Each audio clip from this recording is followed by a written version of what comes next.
Revelation 14. Then I looked, and there was a Lamb standing on Mount Zion, and with him were 144,000 who had his name and his Father's name written on their foreheads. And I heard a voice from heaven, like the sound of many waters, and like the sound of loud thunder. The voice I heard was like the sound of harpists playing on their harps. And they sing a new song before the throne, and before the four living creatures, and before the elders. No one could learn that song except the 144,000 who have been redeemed from the earth. It is these who have not defiled themselves with women, for they are virgins.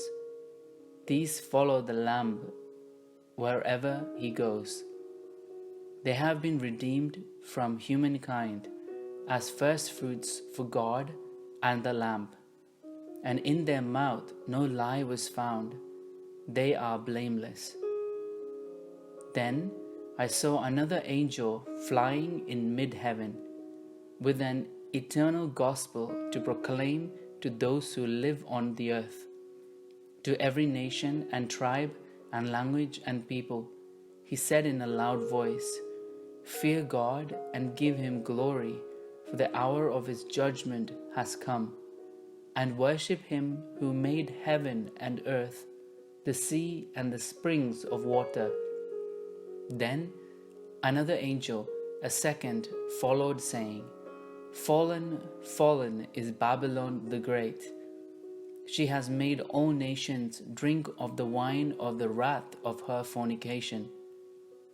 Then another angel, a third, followed them, crying with a loud voice, "Those who worship the beast and its image, and receive a mark on their foreheads or on their hands, they will also drink the wine of God's wrath, poured unmixed into the cup of his anger, and they will be tormented with fire and sulfur in the presence of the holy angels and in the presence of the Lamb.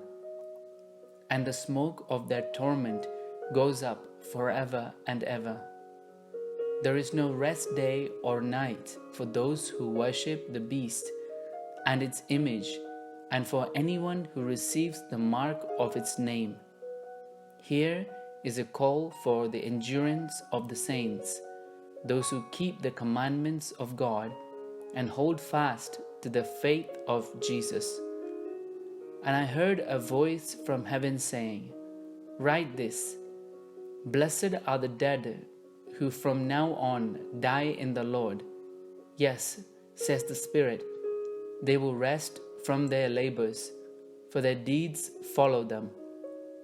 Then I looked, and there was a white cloud, and seated on the cloud was one like the Son of Man, with a golden crown on his head, and a sharp sickle in his hand. Another angel came out of the temple, calling with a loud voice to the one who sat on the cloud, "Use your sickle and reap, for the hour to reap has come, because the harvest of the earth is fully ripe." So the one who sat on the cloud swung his sickle over the earth, and the earth was reaped. Then another angel came out of the temple in heaven, and he too had a sharp sickle.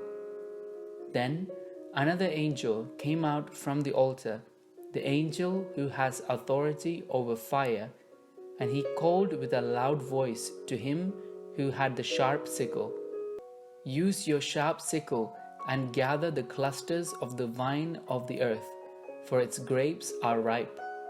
So the angel swung his sickle over the earth and gathered the vintage of the earth, and he threw it into the great winepress of the wrath of God.